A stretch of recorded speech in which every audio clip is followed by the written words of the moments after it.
This is the Global Podcast Network, where executives and professionals connect, share, and inspire. Stay tuned for the conversations that drive success.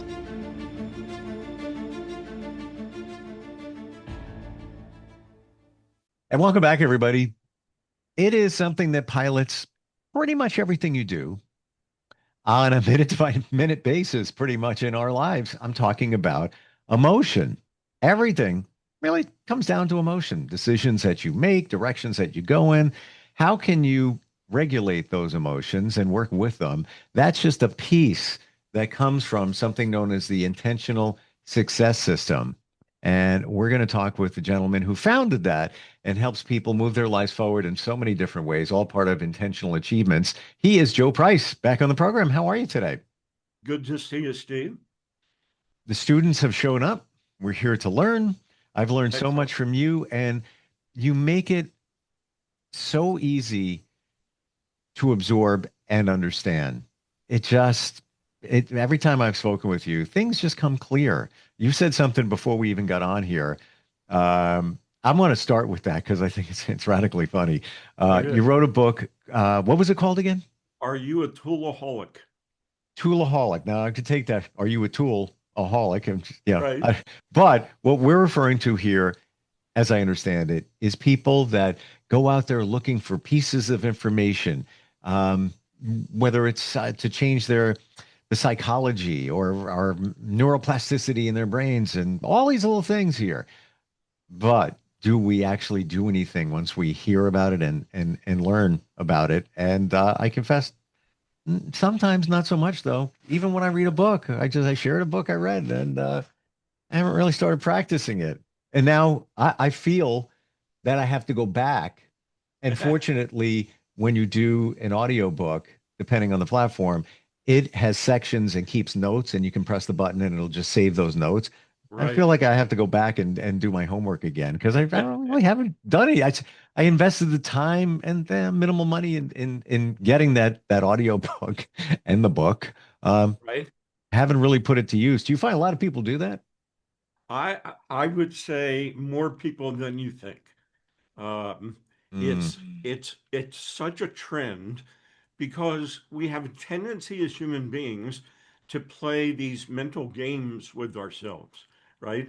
We pick up the book, we say, if I get one, tell me if you've ever said this to yourself. I know what you're going to say, but go ahead. Right? If I get one good idea, it was worth it. Yep.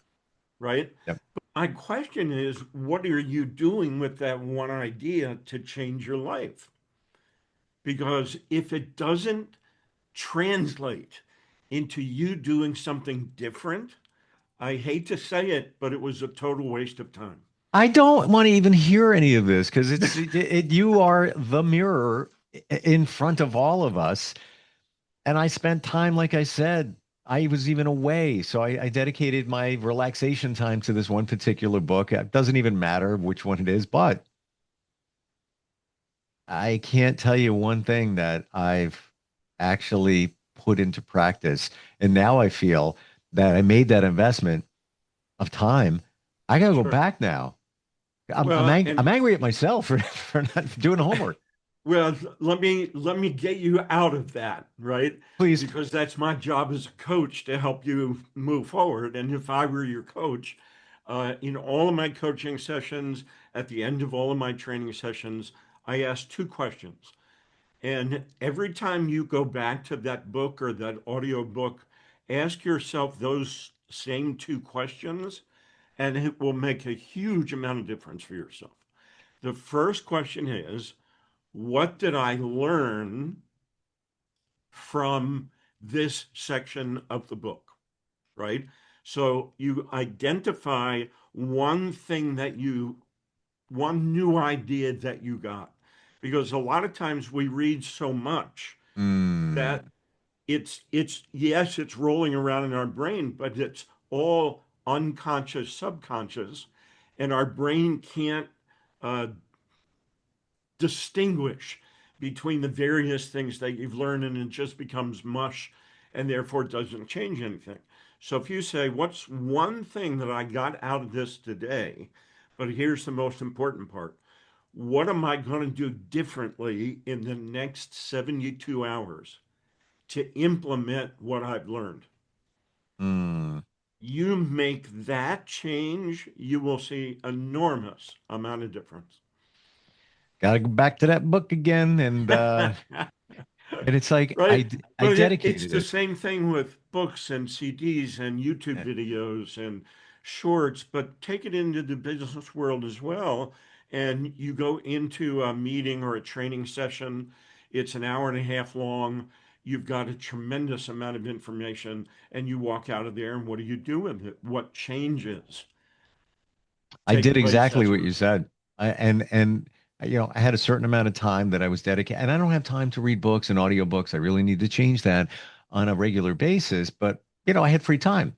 I set aside a few days to dig into this book, and it's exactly what you said. And I'll even admit I had on like point five faster speed because I was like, Right. "Ah, okay, give me more, more, more, more, more, more, more. I'm gonna get a lot. I'm gonna get a lot. I'm gonna learn a lot. This is gonna be great. This is gonna be great." And I would Yeah. even think about it. Well, that's a really good point. Oh, that's a good point. He said that. He said this. I don't remember anything from it, Hmm. Yeah. except that I had it on point two fast speed. Right. So, got to go back. But what a great, you know what the seals the deal for me in that whole concept? The 72 hours. Now you're tasked. Now you've Correct. got a deadline to make it happen. Yep. Because if you just say, what did I learn and what I'm going to do with it? Okay. Right. And It's, if you want to take it one step deeper, Steve, here's one more thing you can do. Within 24 hours of learning it, teach it to somebody else. you know, interestingly, I do that. I have a group of people I'm connected to, and I share things with them. And we have a chat that I throw things in.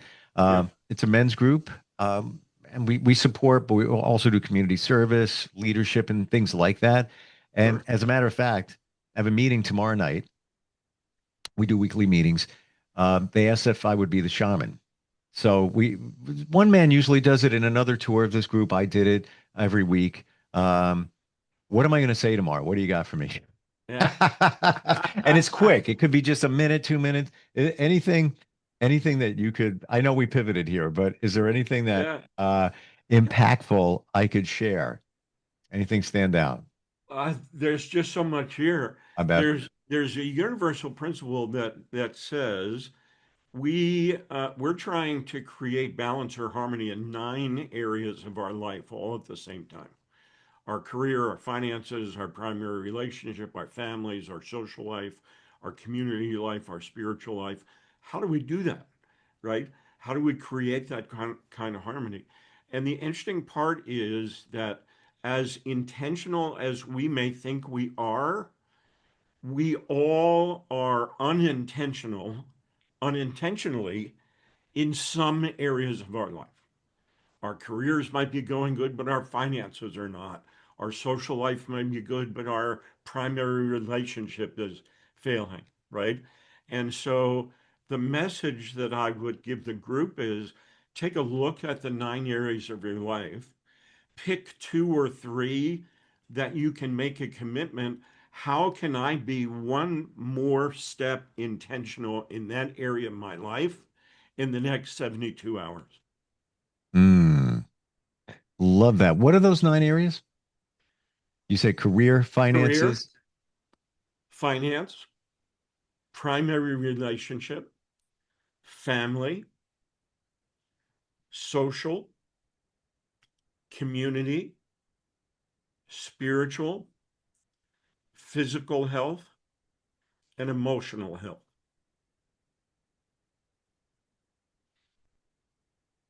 I'm prepared for tomorrow night's meeting. And you're saying pick two or three of those. And Right? what's Because what? here's the key. If they picked one, then they're isolating one area of their life as a problem. They may be more intentional in that area, but they don't take into account how that change is going to affect the other 8 areas of their life. So they may say, I want to spend more time with my kids. So they spend more time with their kids, but they skip the gym, or they don't spend enough time with their primary relationship, or they're thinking so much about a problem in their family, they take that to work, right? And so, whatever slight change that we make in one area, we have to consider what effect is it having on the other areas of my life, and am I okay with that effect? Question on all of that. 9 different areas. Our goal here, yeah, we're always trying to create balance within. Is it ever possible to have, I'm going to use this word loosely, perfect balance with everything at the same time? No, Didn't think so. right? And that's the reason why we teach to create harmony, not balance, because balance signifies equality. And if you're sleeping 6 to 8 hours, working 6 to 8 hours, eating 3 hours, you know, how much time do you have left for the other 7 areas of your life or 6 areas of your life?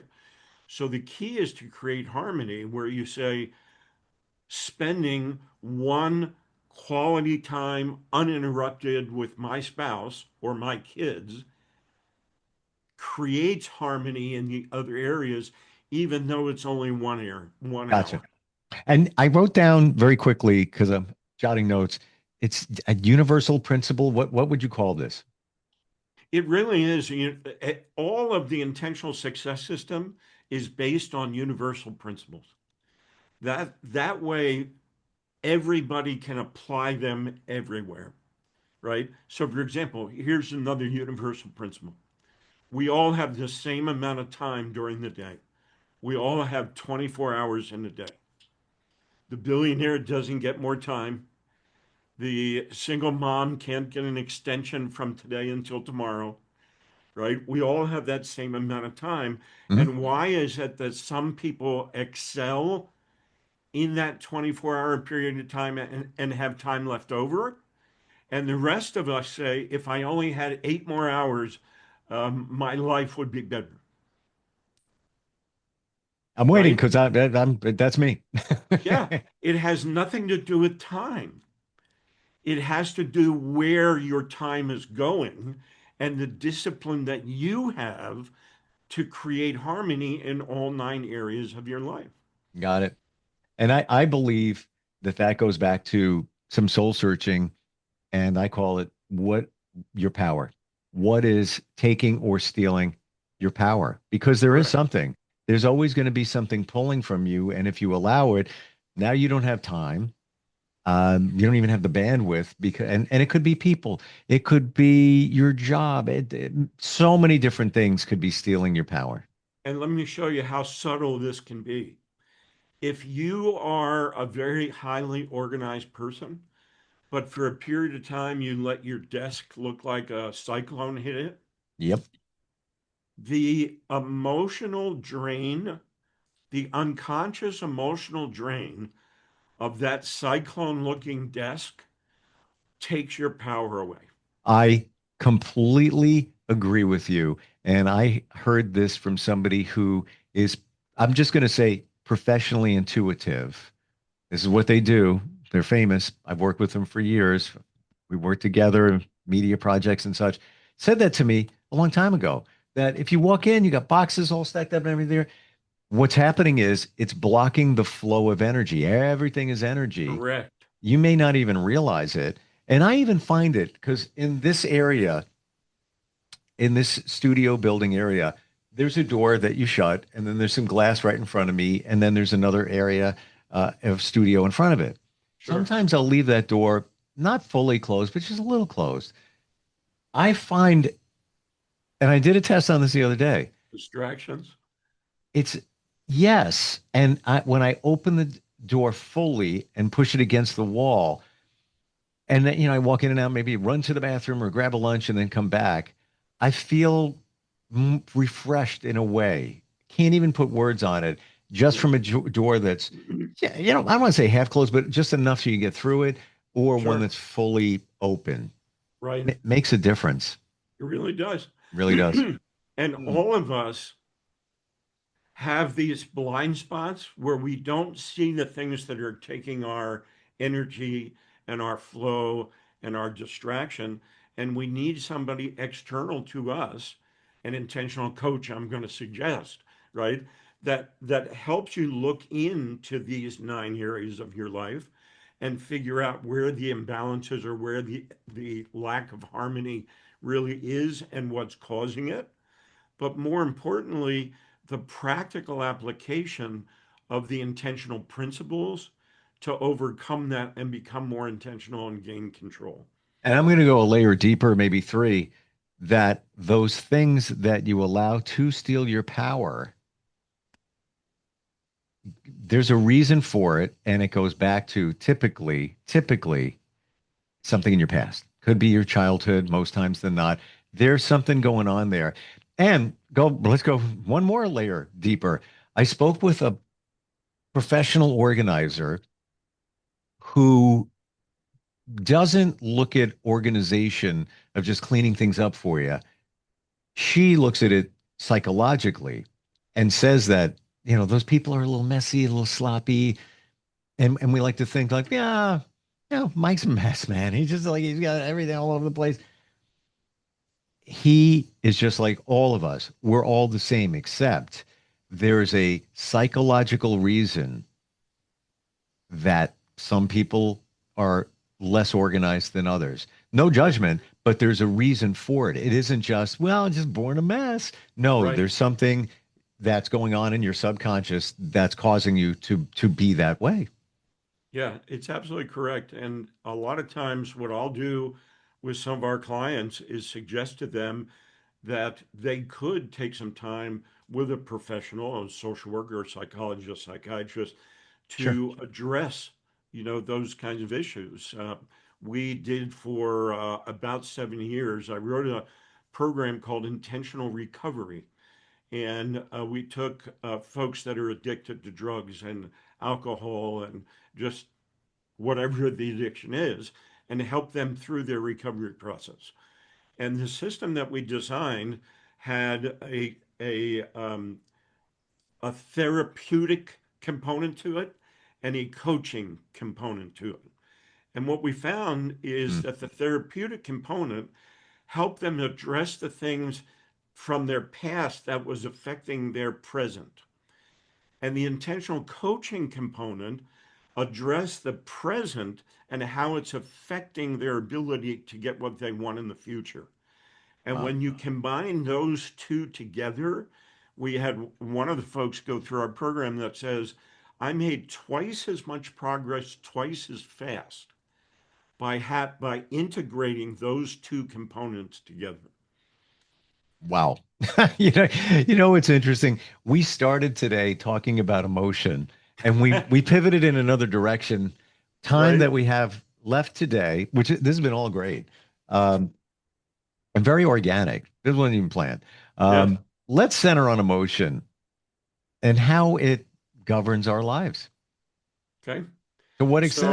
So you remember one of our foundational principles is our reaction response intentional action model that says that 92% of us react to situations that happen to us, right? Now, that reaction, the majority of the time, is based on feelings and emotion. Whenever feelings and emotions get involved, it's impossible for logical, intentional decision making to happen. Hmm. Now, Now what's you're saying that's interesting pretty about strong what you just said there. Impossible. it's absolutely impossible, according to studies and my 40 years of experience in doing this.